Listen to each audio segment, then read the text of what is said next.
how are you guys doing? I'm Jenny. Who is a student? Love it. Who is just a curious community member? Got it. Love it. Hi, this is a Q&A. The main components of it are questions and answers. So I am happy to answer any questions you guys have about comedy writing, about working at a late night show, about what William and Mary was like in 1995. Whatever you guys want to ask, I'm down. We got about an hour, so ask away. Yes. Thank you for asking. My favorite dining hall on campus was the UC. When I was here, it was new, it was fresh, it was only a couple years old, it was exciting, so that's where we all went. But one time I did go to the campus center because there used to be a Rally's there. Is it still there? I'm sorry to hear that. They probably tore it down after I had 2 burgers in a row because they probably were like, this is not safe. Who else has a question? What's up? Was there anything you feel like you did at Sorry, tell me your name. Oh, Brandon. Brandon, hi, I'm Jenny. What's up? Was there anything you feel like you did at college that, I don't know, like, prepared you to be in, like, the late night writing world? That's a great question. Brandon asked if there's anything I did in college that helped me be part of the late night world.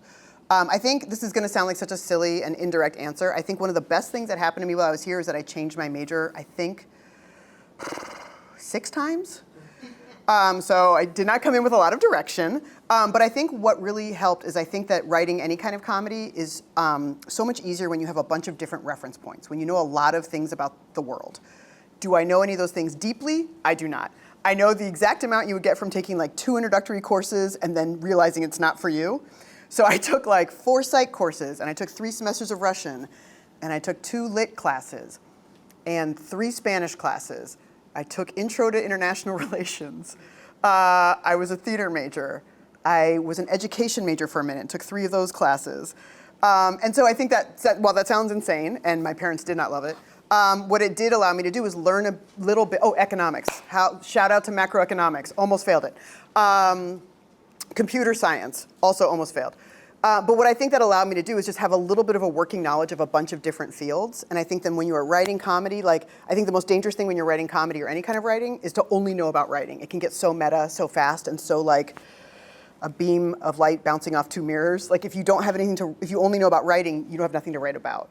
So I think one of the best things, and a thing I still try to do, is I will still like in my free time try to pick up a book that is about a subject I don't know anything about. Because then you just have a lot of different things that can inform your writing. Does that make sense? And a lot of comedy writing is making connections between 2 disparate things. And the more you know a little bit about this and a little bit about this, you can find the connections in those things. And often comedy writers have brains where you're finding a connection that maybe somebody else hasn't seen before. So I guess the answer is have a lack of direction. That was the best thing I did while I was here. Anybody else? Yeah? Have you always been funny? Have I always been funny? Yeah, I think at the risk of sounding self-congratulatory, yeah, joking was a big priority in my house. My parents joke around a lot. My brothers joke around a lot. So I think I didn't even see it as like a thing you did or didn't do or did or didn't have. In my experience, most people are funny. I think there's just a difference between being funny naturally and in conversation and having the skill to like write it on demand, to know how to structure a joke. But I think in my experience, almost everybody is funny to some degree. Often the people who don't know they are funny are the funniest, I find. Who else has a question?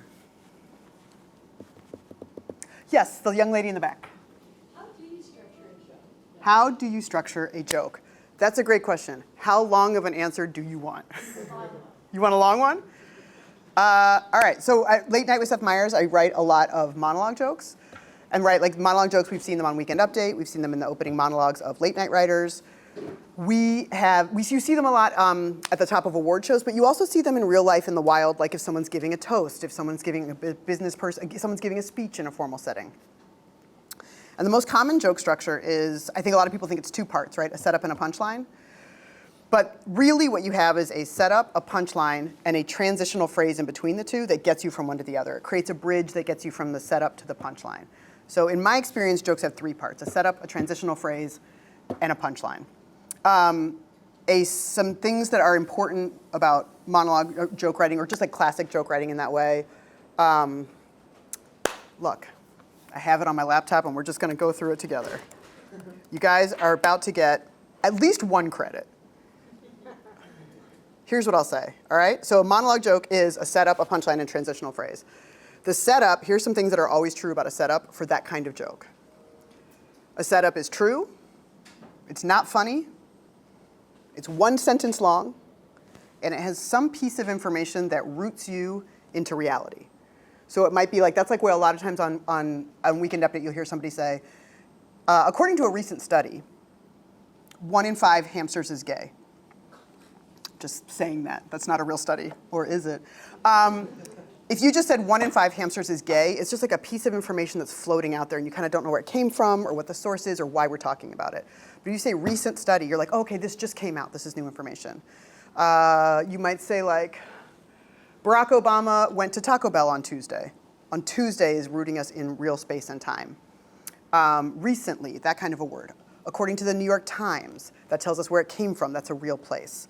So setups often have that kind of information that let us know, because otherwise it can feel very esoteric, like 3 professors walk into a bar. Like that feels like a fairy tale where you say like, it was in the New York Times on Wednesday, that makes us feel like we're rooted in reality. And then a punchline, I think we all kind of know, right? A punchline is, like a punchline can be a play on words or a pun.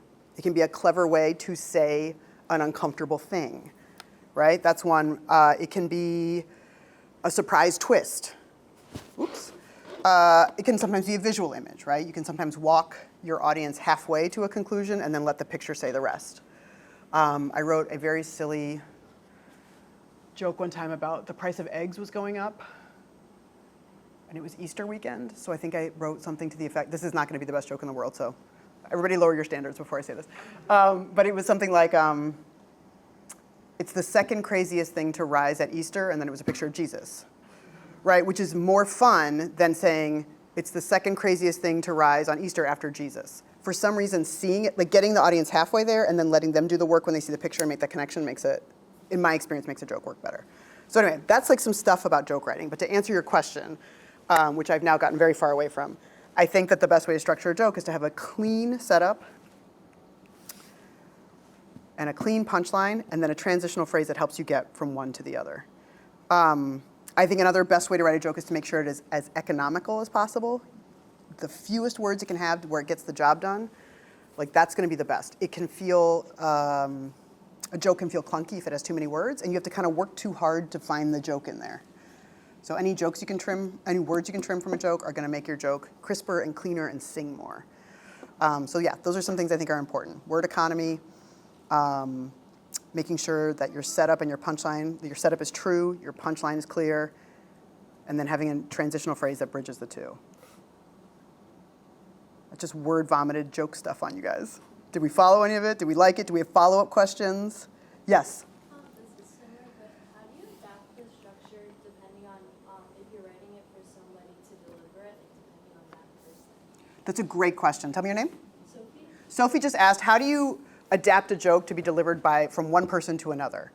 So I've had most of my career is writing things for other people to say. So I've done a lot of that. And in my experience, when I'm applying for a job someplace, a very nerdy thing that I do that has helped me immeasurably is if it's a show that's on the air, I will transcribe some of that host talking. Like I applied to Kimmel one time and I just watched his 3 recent monologues and I transcribed them. And it sounds silly, but it got his voice in my fingers and it helped me see on the page, okay, this is how, these are some word patterns, these are some phrases he uses a lot. And I just watched a few episodes and you start to kind of get that person's voice in your head. I had one insane week where I applied to Ellen, Jimmy Kimmel, and Wendy Williams in the same week. 3 very different voices. The one thing they have in common is that none of them hired me.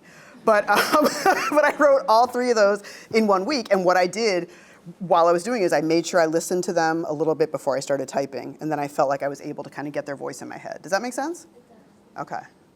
What other questions do you guys have? Yes, glasses. Tell me your name. Alicia? Alicia, hi. Hi.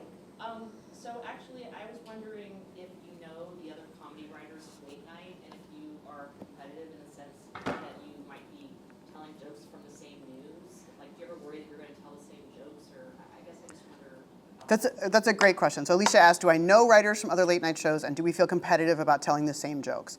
I do know, I would say, a large percentage of writers from other late night shows, just because it is such a small world and it's a very specialized skill. So number one, tend to come out of the same places. So you tend to cross paths with them earlier in your career because you have a lot of the same training.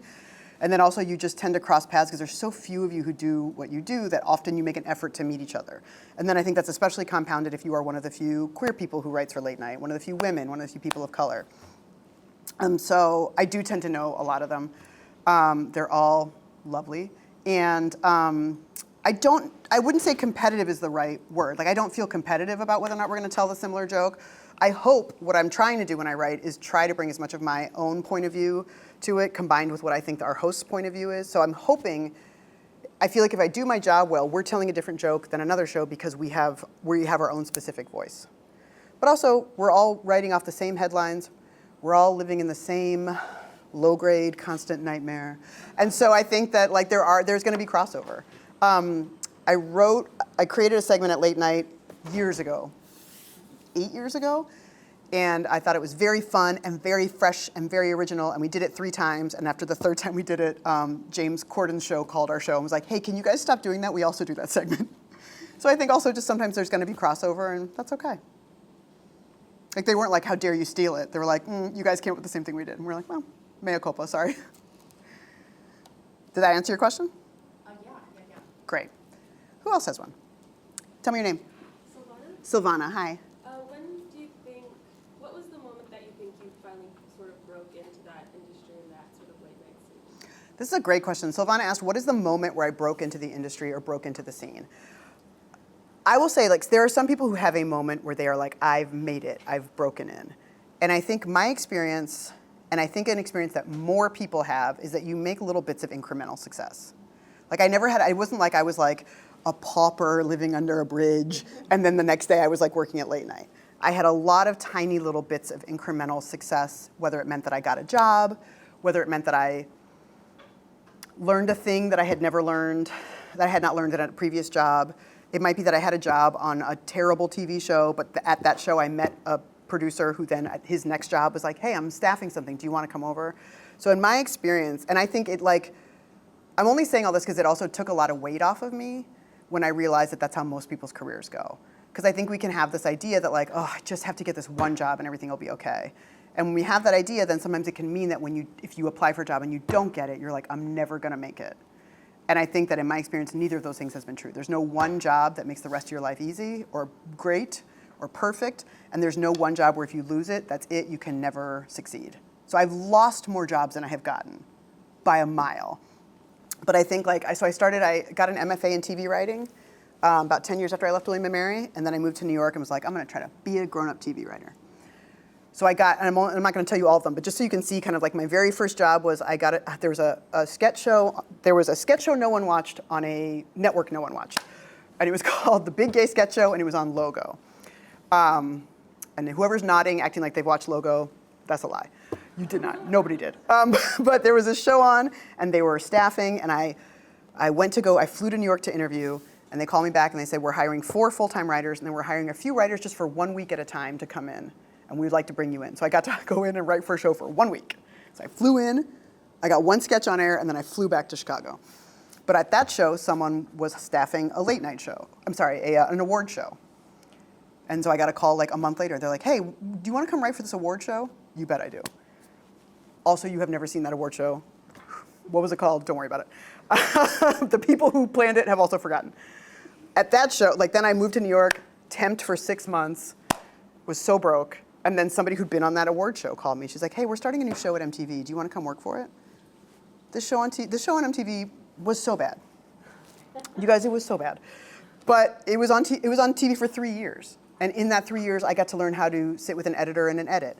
I got to learn how to talk to the legal department about, hey, can we use this clip from an MIA video or can we not? How do we have to change the script so that if we say this, we are legally allowed to use it? I got to learn about using different images. I got to learn about writing a script for a host who's talking to camera. I got to help a host record voiceover. And then all to say, like, that job led to a slightly less bad job, led to a slightly less bad job. Sometimes you backslide. I got a raise here, a raise there. Then at another point, I wanted a much better job, but I had to take a big pay cut. So you just kind of do that in increments. And then little by little, I somehow made my way to late night. But by the time I got to late night, I had a lot of these skills. So I think by the time I got to late night, that's the job I've had the longest. So if you want to, like, if we say like that's where I like broke in, I think that's probably where I got my job. That's the show that you have heard of the most and that my parents are the most impressed by. But I think that if we're really talking about making it, it's just really more about like just putting one foot in front of the other. Does that make sense? All right, thank you for that question. That was a good one. Yes, Izzy. I'm Izzy. Hi, Izzy. How do you keep up with the fast-paced environment of like writing joke after joke after joke, and how do you combat any potential burnout or like blocks in like this flow? Great question. Izzy says, how do you keep up with the fast pace of writing joke after joke? And how do you prevent burnout? These are both great questions. I think the best way to be able to write a lot of jokes is to write a lot of jokes. And that sounds simplistic, but I think it's really true. I think joke writing is just like going to the gym in that if you do it, you will be ripped. No, you won't. You'll be an out-of-shape comedy writer. But I think it is similar in that, you go to the gym and you lift weights, and if you just show up and do that every day, you will get stronger. You just will. If you do the same thing over and over, the muscle gets bigger and stronger. And I think that my experience at Late Night, when I first started there, I remember the very first week, I had applied to be a sketch writer, and I thought that's what I was going to be doing, because that's what I had always done. And then the very first week I was there, one of our producers walked by my desk, and he goes, hey, the monologue jokes in your packet were pretty good. Why don't you also turn some of those in? I'm not a stand-up. I had no experience writing monologue jokes. I had sweated so hard to just generate the 10 jokes in my application. And I was like, yeah, sure, okay, cool. He's like, yeah, so like tomorrow by 1 o'clock, you have 2 pages of jokes due. Great. We get setups in our email at 9 a.m. So I have from 9 a.m. to 1 o'clock to write 2 pages of jokes, which is about 20 jokes. I sat at my computer, and it was like, if I was a cartoon, it was like, you would see like little sweat things coming out, like I was like, and at the end of all that time, what is that, 9, 10, 11, 12, 4 hours, I produced 7 jokes. That's it. I just mailed my little 7 jokes in. I was like, this is the best I could do. That was 11 years ago. Now I could sit down and write 2 pages of jokes, and I'm not saying, like, are they gonna be the best jokes? Some days yes, some days no. But I can absolutely do it. It is not a question. I have the muscle. So I think that to answer your question, like, fast pace is just, do you have the muscle? And the way you get it is by writing a bunch. So, and that's great, because like, again, like some of it'll be great. Some days you have a day where you write a bunch of jokes and everything hits. And some days you write twice as many jokes and none of them work. And that's okay. Like if you just keep at it, and it will be less scary. If you keep doing it, it's less scary every time you sit down to do it. The other question you have is about avoiding burnout. In my experience, burnout, it can be tough, right? Any kind of job, if you work too much at it, you feel burned out. Especially if you have a job where you're looking at the news a lot, that feels really tough. The reality of the news can be very tough. And so I think it's really important. And also, too, you can just get tired of writing. I think it's really important to do things, to Brandon or Brendan? Brandon. Brandon's earlier point, I think that to what we were talking about before, if you can do things that have nothing to do with writing, do things that have nothing to do with comedy. If you're interested in comedy, it can be easy to be like, I'm gonna see this stand-up show, and I'm gonna go see this comedian, and I'm gonna ingest as much comedy as possible. But I think it's really important to do things that have nothing to do with comedy and nothing to do with writing. Because you have to be able to fill your tank in other ways. And then you are refreshed when you come back to it, and hopefully you have a little bit more information, a new perspective. Your worldview's a little widened. So, does that answer your question? Yes, thank you. Thank you for that question. Hey, tell me your name. Kate.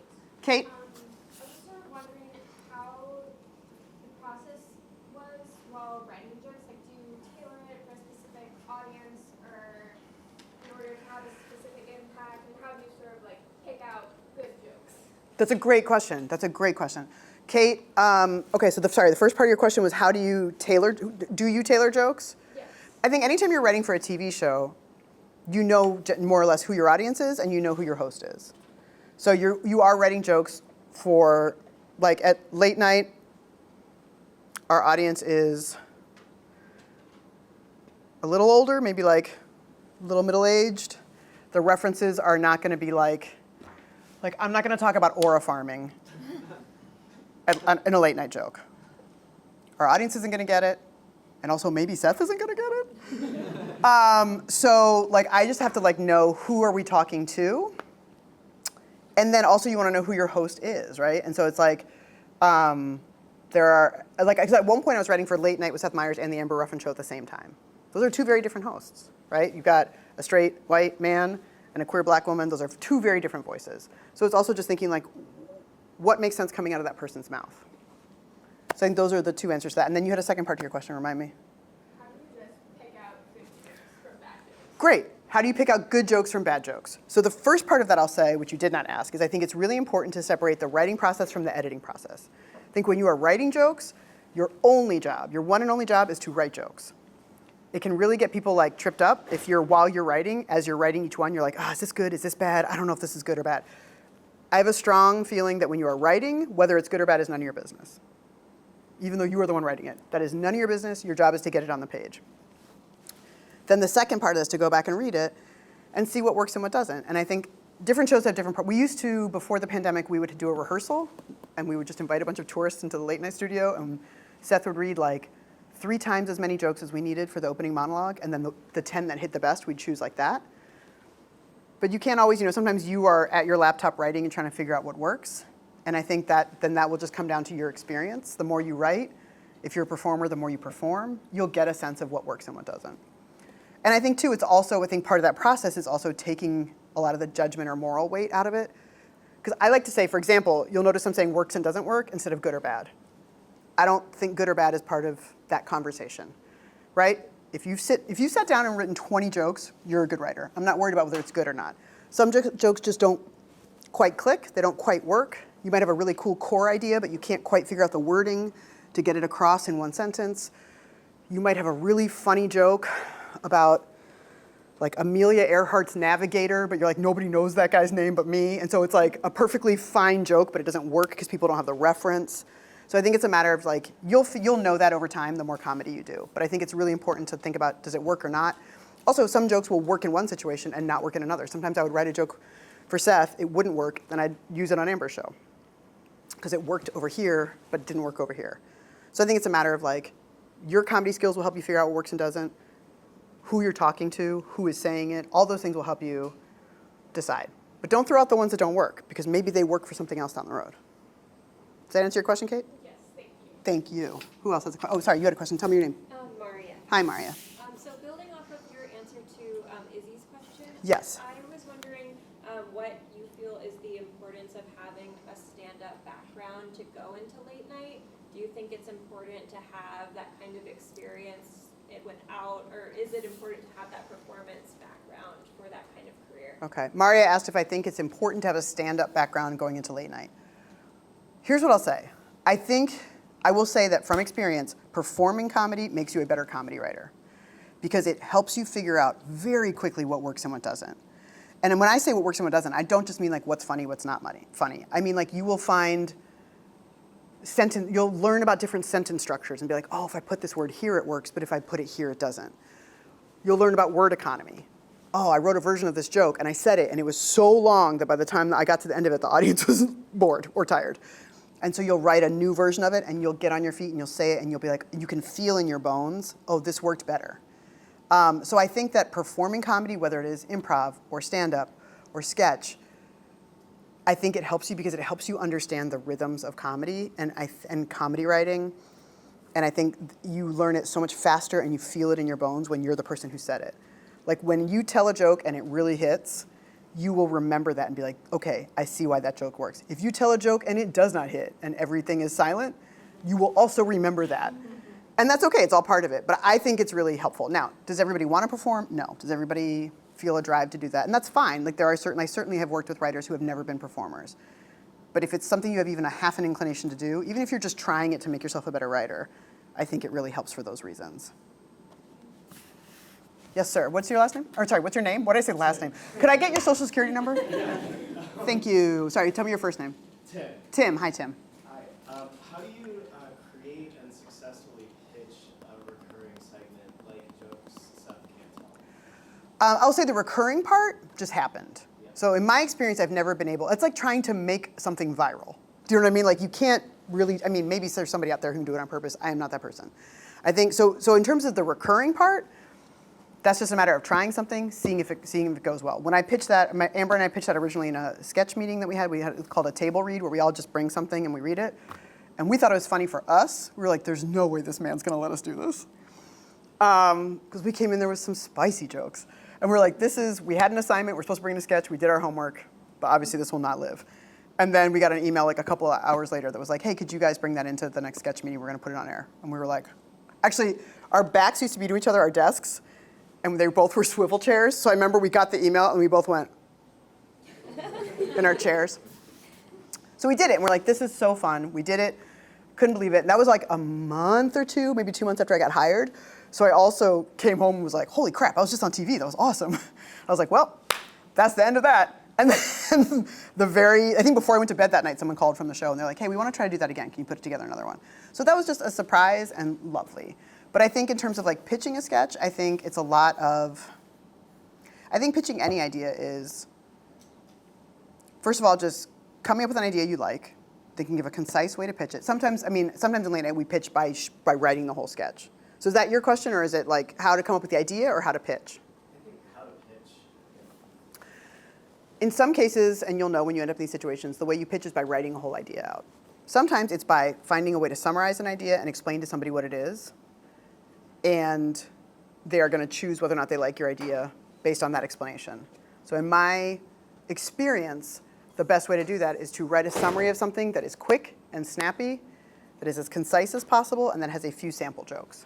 So anytime we pitch something at late night, we always include, if we're not asked to bring in a whole script, if we're asked to bring in an idea, then we will always explain it and then always have a few sample jokes so that you can see exactly how it would work. And then ideally, the pitch has the feel of the bit.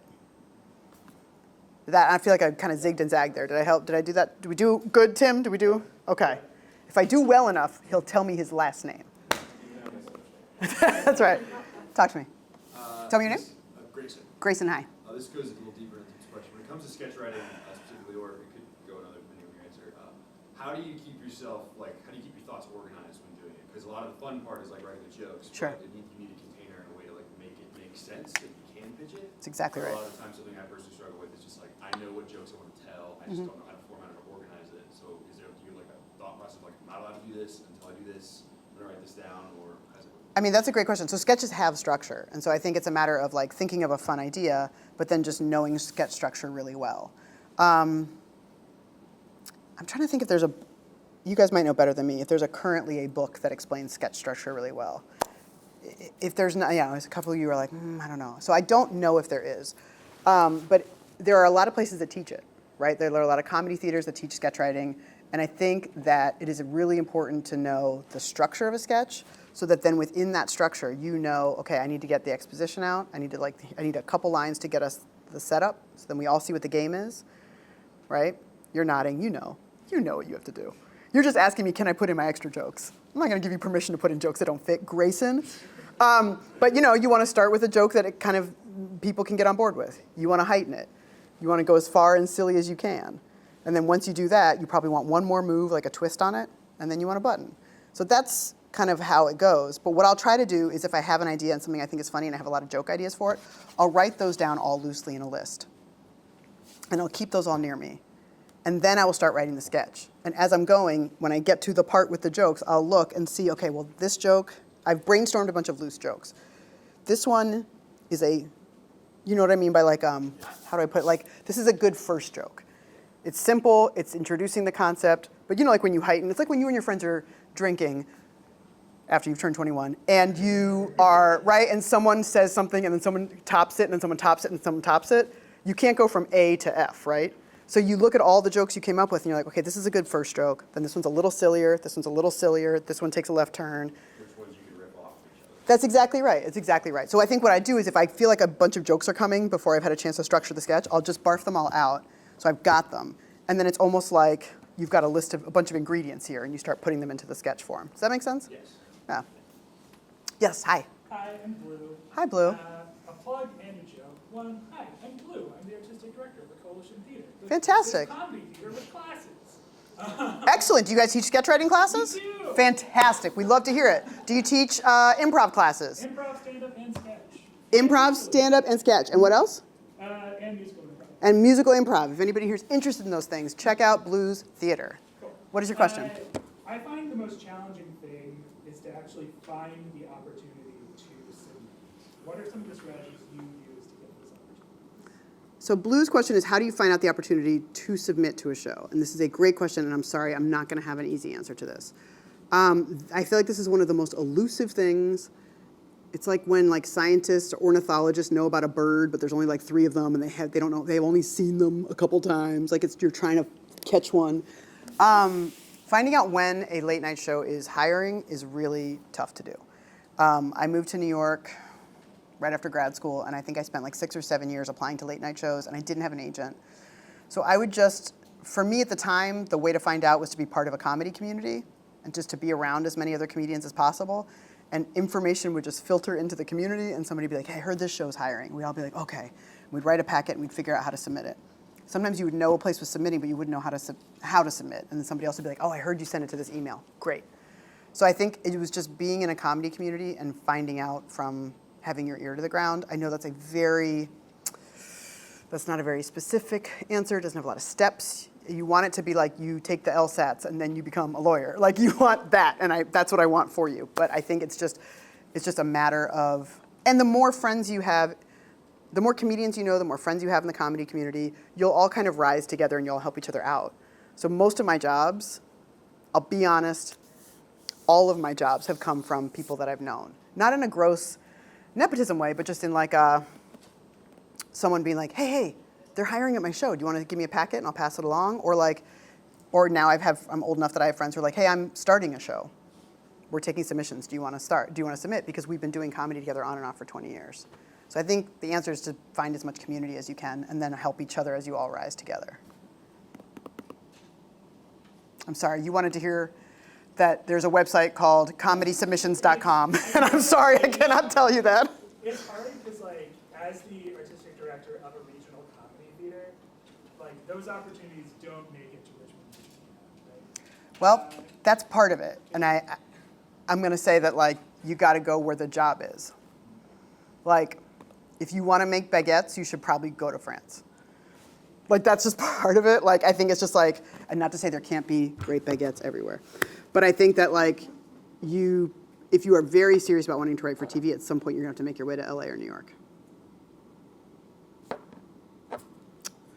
I'm sorry to deliver that truth, but I think that's just partly part of it. Yes? Being a queer woman in comedy, do you think it's gotten easier than when you were first starting out? Alicia's asking if being a queer woman in comedy is easier than when I started out. For sure. But I think that any professional world is just a microcosm of the world at large, right? So is it easier? Absolutely. Is there more distance to travel? Yes. So I think it's probably, however it feels in the world to be a queer woman right now versus when I started is how it feels to be in a writer's room, right? Like a lot easier, but also there's not a lot of us. But there's like support. Oh yeah, I'm out at work. I've always been able to be out at work. And that's a big difference even from the amount of time that I've been doing comedy. That's a big difference. I was at William & Mary when Ellen came out on TV and lost her whole career. And now I have a recurring bit where every time I do it, I look dead into the camera and say, I'm gay. That's insane. That I've lived through that is insane. So definitely it's gotten better. But I think it's right. It's like everything. Like, I probably more feel it in just the lack of others of us. Of like feeling like a unicorn is probably more where I feel it. Tell me your name again. I'm Jet. Jet? Hi, Jet. Thinking about submitting, what do you think makes a really great packet? Maybe what was in your many packets, it sounds like you've So many rejected packets. They're all right here. Jet asked what makes a good packet for a late night show. That's a great question. I think there's a couple things that make a great packet. And I say that as somebody who's submitted 1 million of them. And then when I was head writer at Amber Ruffin Show, I read 1 million of them. So I feel like I've been on both sides of it. I think a good packet is a few things, right? You want to watch that show and demonstrate that you are familiar with the voice of the show, but also the mechanics of the show, right? Like if the show's, like for example, for Amber Ruffin Show, we one time got a submission that included an animated sketch. We didn't do animation. There's nothing wrong with animation, but it just felt like it demonstrated a lack of familiarity with the show. Because to do that, you have to have like a whole person who knows how to do animation. So it's like, yeah, we don't have the staff for that. That's just not what we do. If the show does not ever do songs and you write a song, it conveys a lack of familiarity with the show. Another thing you want to do is you want to make sure you understand that you just demonstrate that you're familiar with the host's voice and you get the host voice. But the tricky part of that is you also want to bring your own point of view.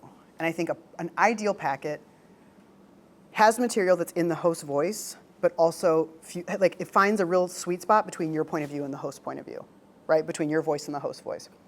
If it's too much like your voice, it will feel like, oh, well, these are great sketches, but we can't use them on the show. If it just is exactly the host voice, it's like, well, we don't need this person. They're just writing what we already have. They're not bringing something new. So I know that also sounds a little bit elusive, but I think like for a long time, I think the reason a lot of my packets got rejected, I could see them getting better and better, again, to that muscle thing. I wrote somewhere between 30 and 35 packets before I got hired at Late Night, which is 30 to 35 rejections. But again, I think I got better and better, but I was really trying to hit the exact voice, and I think that's what I was doing wrong. And then I went to a panel, a thing like this, and I saw Seth and our producer, our executive producer, Mike Shoemaker, talking, and they talked about how they're like, we have to see that person's point of view. And I was like, oh, I didn't know they wanted that. And from there on, I started trying to find like, okay, well, here's what I think about this news story, but how can I say it the way the host would say it, right? Instead of trying to guess like, okay, what does Seth or what does Jimmy Fallon think about this? I don't know them. But what I do know is what I think about this. How can I say it in a way that sounds like it's coming from this show? So I think an ideal packet does that. And then very simple things like do not put foul language in it, which I know sounds silly, but I've seen a lot of packets like that. Do I swear in my everyday life? Yes, too much. But we can't do that on TV. Using slurs. These are just things I have seen, so I'm just gonna say them out loud because I thought we all knew that, but we do not all know that. So don't put any slurs. Even if they're things that you feel like, oh, that's been reclaimed, we're saying that now. We are not, you are not, do not do that in your packet. Like, don't get too comfortable, you know what I mean? Putting things that are like too sexual if that's not the vibe of the show. I think those are all things that like, number one, we do in our regular life, but you don't want to do in a job application. Even though comedy is such a loose and chill environment, it's still a job application. And also there's a certain, there's a way you behave on a first date versus a year into a relationship. When you're writing a packet, you don't want to be too comfortable in those ways. Like that might be a thing you can submit once you're there and you know the vibe, but you want to put your best foot forward in those ways. Does that answer your question? Who else? You have not, tell me your name? Christian. Hi, Christian. Hi. How do you be a better comedic collaborator? Oh, that's a great question. How do you be a better comedic collaborator? I mean, this is a dorky answer, and you're not going to want to hear this. Or maybe you are. The best thing I did for my collaboration, the best thing I did was take improv classes, do improv. The whole thing is based on collaboration. All it is teaching you how to be a good listener, teaching you how to contribute ideas, teaching you how to fold other people's ideas into your idea, and teaching you how to make other people look good. It's the absolute best way to get good at collaboration. I can feel when I'm working with another comedy writer who's been trained in improv versus when I am not. I can feel it. I know it without them telling me. So even if you don't want to necessarily pursue improv as a life path or a career or as your primary form of artistic expression, being in classes like that will train you to listen and collaborate, but it will also bring you into contact with people who know how to do that and like doing that. And so from that may come some artistic collaborations that are fun and great and that you'll be working with people who are like-minded. Does that make sense? Yeah. Okay. Thank you. You're welcome. Yes, please. Tell them about your days doing improv here at William & Mary when it was still kind of a new thing. I will. Tell me your name. Susan. Hi, Susan. Susan asked about my days doing improv at William & Mary. So I went to school in the olden times, and when I was at William & Mary, improv was still very new and niche, which is insane, because now it's everywhere, right? Everybody we know has taken an improv class. Everybody's dad has taken an improv class. Every business has hired people to come in and teach their corporate workers improv. But when I was in school, it was still very new. Most colleges didn't have an improv team, or group rather. It's insane to think about. So what was, and also, you guys, I'm so old. Also, Google didn't exist yet. Those are real facts. So there wasn't a way to learn about improv, right? It was like very niche and it was really hard to learn about. You had to kind of like meet other people who were into it. And so the way I learned about improv really was getting into the improv group here and then learning about it from the other people in that group. They taught me how to do it. And then sometimes we would rent a van from the college and drive to another college that had an improv group, and then we would meet with them in some big room and be like, okay, this is how we do improv. How do you guys do it? And they'd be like, okay, cool, this is how we do it. And then like we'd be like, we play a game called Party Nerds, and they'd be like, we play a game called Bleep Blorp. And we'd be like, great. And we would trade information, and that was how we did it. And it was great, and it was so fun, and it was so like scrappy and new. But yeah, it was great, and I did it for 4 years here. It was the best thing I did. Does that answer your question? Highly recommend renting a van from the college and driving it to another college. Yes. Tell me your name. Hi, I'm Enid. Hi, Enid. What a beautiful My name. question is about your creative process. Mhm. Do you keep like ideas that you might have in the shower? Some of my best ideas are in the shower. Everybody's best ideas in their shower. Yeah, and I mean, do you keep a list of things or files where you go, I want to use that sometime, it's not a bit, but I was real curious about your creative process. Sometimes. I will say I have so many things due at work that they usually don't sit in a side thing for very long. Like I usually end up using them right away. But yeah, I will like try to kind of like keep a Google Doc running of like loose ideas that I have. But in my experience, you get really, this isn't always true. In my personal experience, if I'm fired up about something, that's the time to write about it. If I park it somewhere and come back to it a year later, I'm on to something else. I'm in a different life phase. I have different interests.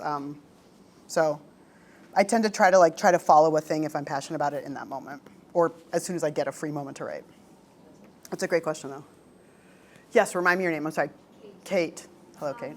So when you have an idea or a sketch or a joke that not necessarily bombs, but is rejected, or it doesn't work out the first time, Sure. is it better to rework it, or should you just let it go? And how do you know, and then how do you do that? It's a great question. Kate's question is, when you have a joke that doesn't work, should you let it go or should you try to rework it? I think the answer is probably different for every joke, right?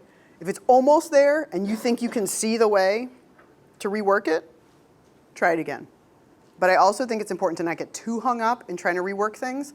Like, I'm not saying give up on it, but if you're like, okay, I see, this joke was too long, or this joke is about this thing in the setup and it's too far from the punchline, and if I move it here, I think I can see how to fix it. But if you can't see how to fix it, or if you've tried a few times and you can't quite do it, I think it's also an important skill to know when to let things go. I think sometimes people can hold on to things, not necessarily because they're so married to them, but they're worried there isn't a new idea behind it. And there's always a new idea behind it. This is corny, but I like to say ideas are free. I like to say jokes are free, right? If you're a joke writer, if you're a creative person, there's another one right behind it. So it's okay to let things go because you're gonna come up with another one. You don't have to like spend a long time trying to shoehorn something that doesn't work. You have 10 more ideas coming behind that. Lelia. Do you ever hit writer's block? Do I ever hit writer's block? Controversial statement. I do not believe in writer's block. I think that there is fear. I think there's like, hey, I'm worried I'm going to sit down and not have an idea. But because I write for my job, like it's due. So I'm going to write it. Because I can't imagine where I look a person in the eye who's paying me and I'm like, I don't know, man, I just had writer's block. Absolutely not. Like when something's due, you sit down and write. But I think that's really helpful to have deadlines, to have a boss, or just to have some kind of accountability. Maybe you're taking a class at Blues Theater and you have something due. But I really just strongly believe you write because it's time to sit down and write. If you sit down, it's time to write. And maybe what you write that day will be great. And maybe it won't. Maybe it'll be somewhere in the middle. Maybe what you write that day half works and half doesn't. And then like Kate does, you go back and you rework it and then you find but you write when it's time to write.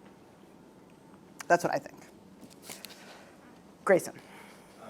When it comes to collaboration, how do you filter and respond to certain feedback to people who might be like miss the perspective of the jokes that you're writing because they're not a part of the like community that you're a part of like writing? This is a great question. Grayson wants to know, how do you filter and accept or think about feedback from people who might be reading your work, but they might not get your work because they're not necessarily part of the community that you're in? That is a great question.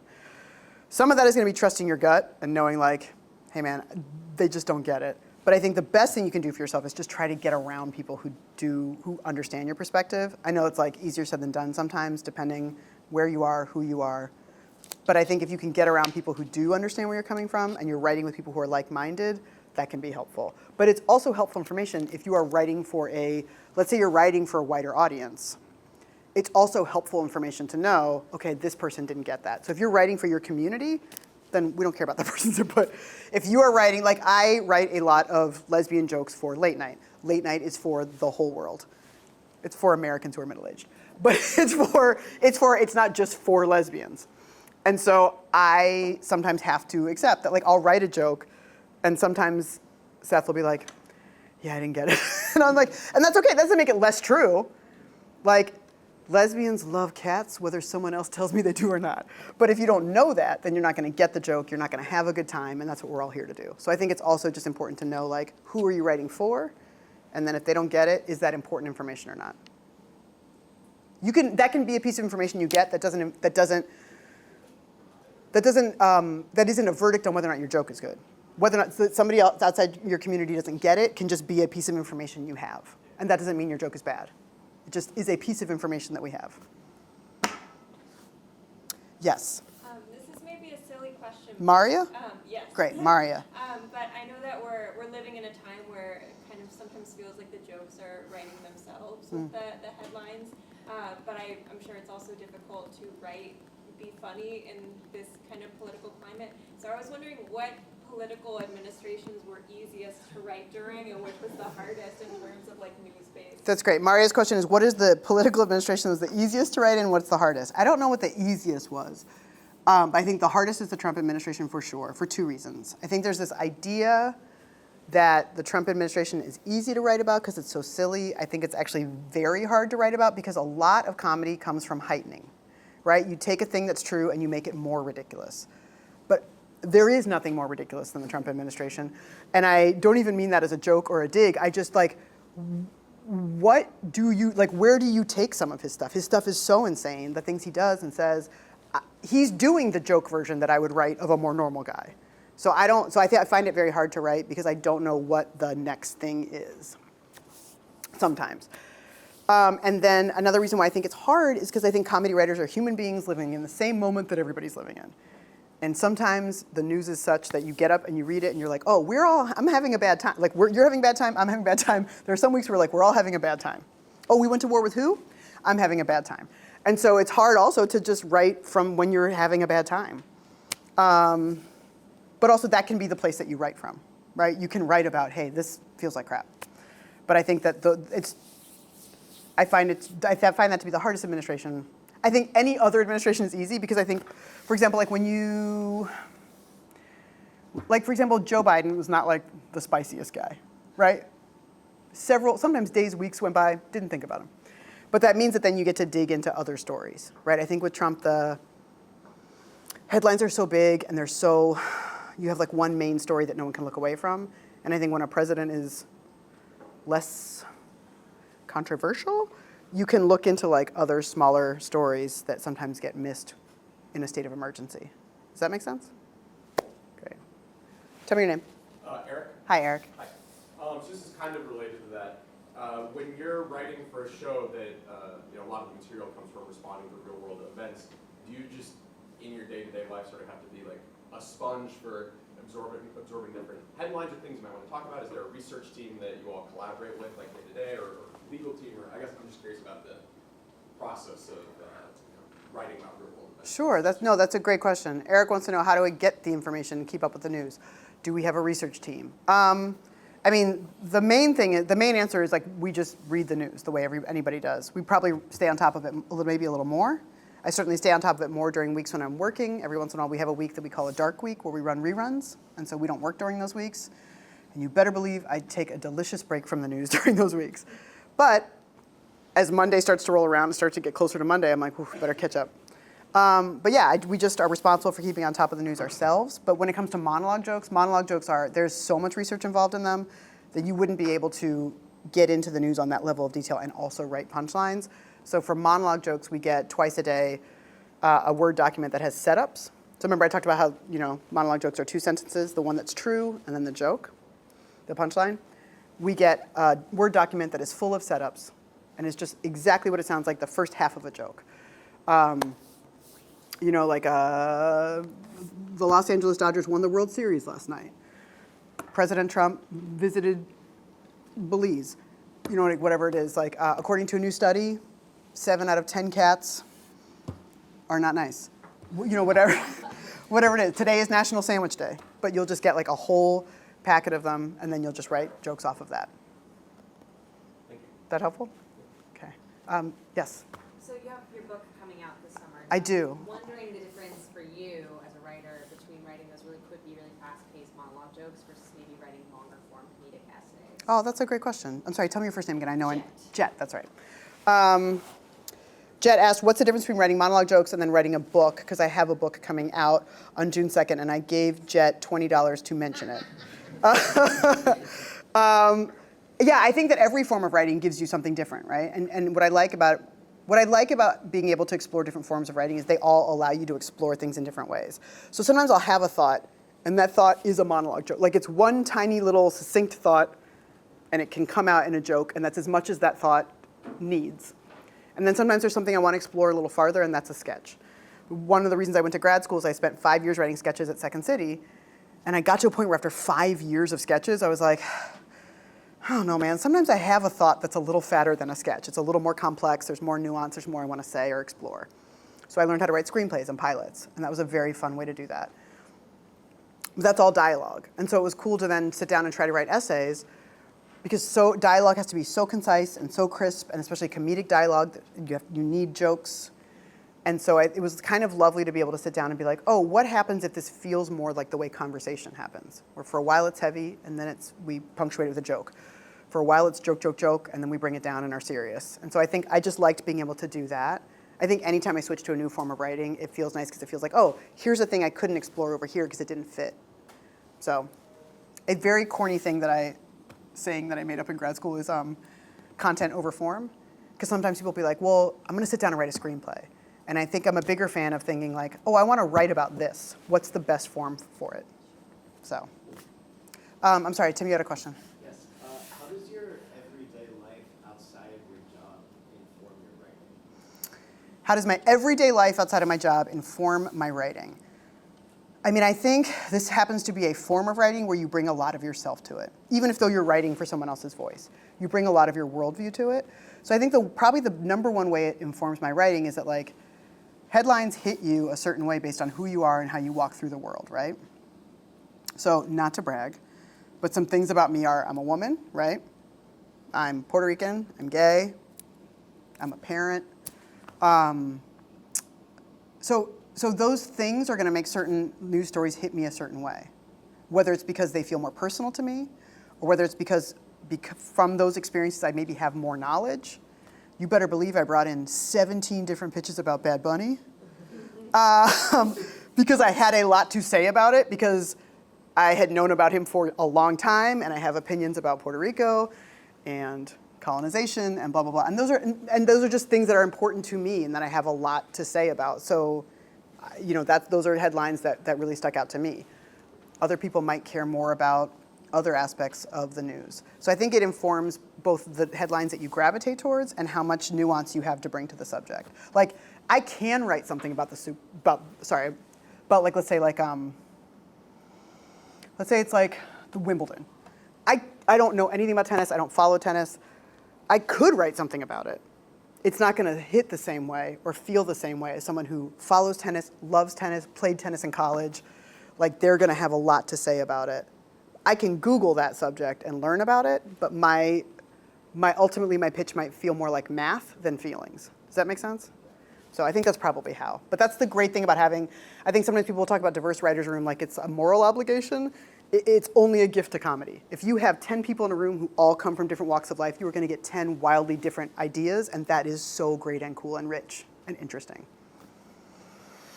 Lelia. So we have about 5 more minutes, so think of your final question. Okay, we have 5 more minutes. Think of your final questions. Tim, get ready to give me your social security number. Well, I wanted to flip Tim's question.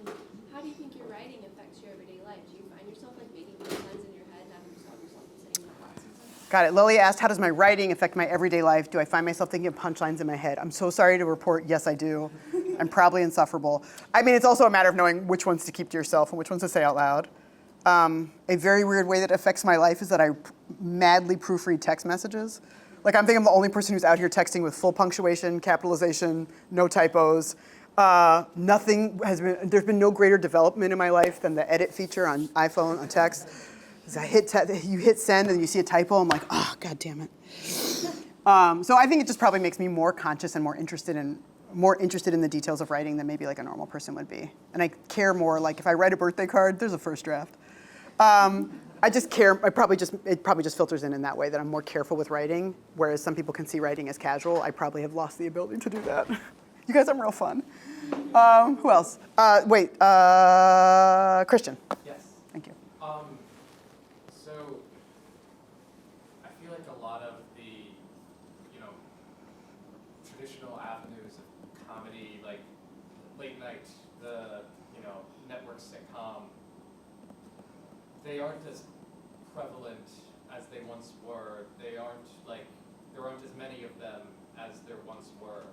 And like, I love Neil Steinman and like, Mel Brooks, and they got their starts on like, radio comedies, that sort of stuff. Where are we gonna get the next generation of like? Christian, you are asking the right question, and we're right in that moment, so I don't know, but we are all gonna find out together. And again, that's another unsexy answer you wanna hear. It's at newjobs.com/comedy. But I think you're exactly right. We are seeing a decrease in late night shows, and look, everything goes through trends, right? The 70s was full of variety shows, then they went away, then they came back, right? Like, so I think right now there are fewer late night shows on air than there were when I started. Maybe that will be a pendulum that swings.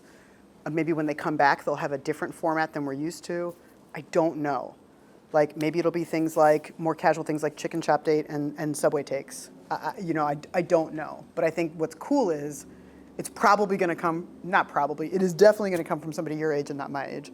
So the good news is, like, you guys are gonna all be out here writing and taking big swings, and something is going to be so cool that everybody's gonna be like, that thing that Christian did, we're all doing that now. So the bad news is you don't have like necessarily a template to shoot for. The good news is there's no wrong answers right now. I know, that's not what you wanted to hear. Blue. Talking about changes in comedy, how do you feel about the current meteoric rise of clowning? I don't really know anything about it. I just have heard that there's a lot of clowning, but that's the extent that I know about it. I'll say, as someone who runs a festival, I've received like 800% more clowning submissions this year. Great, so Christian, there's your answer. We're all gonna be clowning in 5 years. Brandon? Yeah, I'm just curious about what your experience doing an MFA was and why do you do it? That's a great question. So my experience doing an MFA, it is not what people normally do in comedy. It was exactly right for me at the time. All of my training had been in live theater. I had been like a theater nerd as a kid, came here and majored in theater. Then I went to Second City, which is a live theater. So I learned a lot at Second City about how to write jokes and how to write things for people to say. But I had learned nothing about TV or film, nothing about doing that for screen. I knew how to do that for a live audience, but not for someone on screen. So I feel like and I thought after about 5 years at Second City, I was like, I think I'd really like to try to be a TV writer. And I felt like, here's what I know from all of my comedy training so far, and here's TV and film, and I think there's about this much gap, but I don't know how to fill the gap. And I think probably most people would just like go to LA and be like, let me just go to LA and flop around and try to figure it out. I just don't happen to have a brain like that. And while I was trying to figure out what to do next, I happened to discover this MFA program at Northwestern. It was a 2-year program that was a hybrid program they taught screenwriting, TV writing, and playwriting. And I thought, one of those is probably gonna hit. I'll be good at one of those. So what I liked is it really taught me the little bit of information in between that I needed. So I loved it. Not every MFA, so MFAs can be very expensive. So I don't wanna be out here saying everybody should get an MFA, because student loans are real. That MFA program is now fully funded, so it is now free. But I really liked it because it forced me to do a ton of writing. In 2 years, I did so much writing that it was kind of like, to the earlier question about writer's block, like, that was not even a question. The output was insane. I got to just the muscles were strong. I got to learn a lot about structure, about structuring pilot, structuring a screenplay, to Grayson's earlier point about structure. I got to really learn how things were built. I loved it. It was the exact right thing for me. It did exactly what I wanted it to do. It is not the right thing for everyone. And can't stress enough, some of them cost $80,000. So I want to say all of those things. Kate.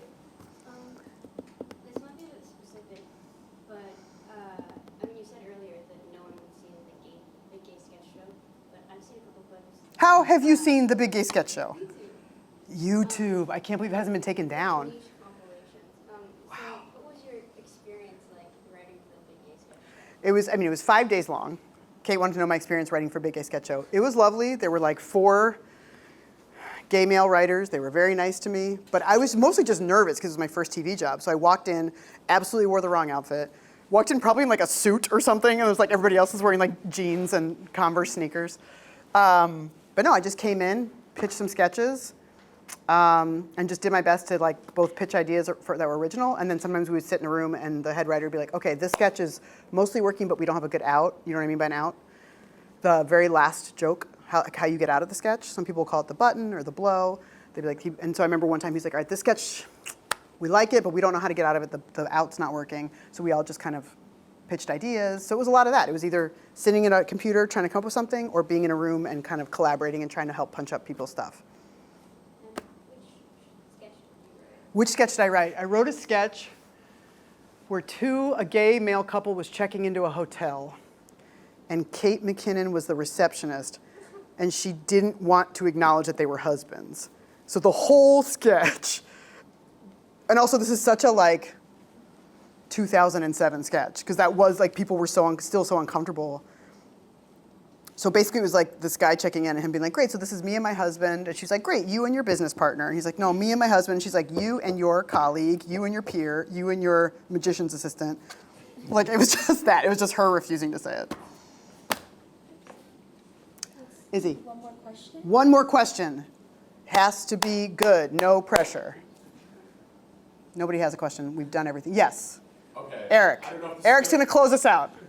We'll see about that. So you're talking about how performing helps you really think about sentence structure, word choice, ordering. Those are things that I really like to think about when I'm writing. This is so stupid, but I was wondering if there's like a specific word that just like, it's just the sound of the word tickles you. You like using that word. Oh. I love the word ostensibly. I don't know why. Ostensibly. I just like the sound of that word. I was curious if you have like a word that you like using. Oh, that's so funny. I don't know that. What a funny question. I've never been asked. I don't know that I have a word that I use. I find myself using this phrase a lot. I know what you're thinking. I don't know why, but I'll catch myself. I wrote something the other day and I was like, it's in there 3 times in 3 paragraphs. What am I doing? I had to like delete it. So I think everybody has like those verbal tics, right, that they go to. So I think I probably have more of those, like a verbal tic where I'm like, I don't need to start every paragraph with I know what you're thinking. But there we are. All right. Thank you so much for. Thank you guys for your thoughtful questions. It was really lovely. Thank you.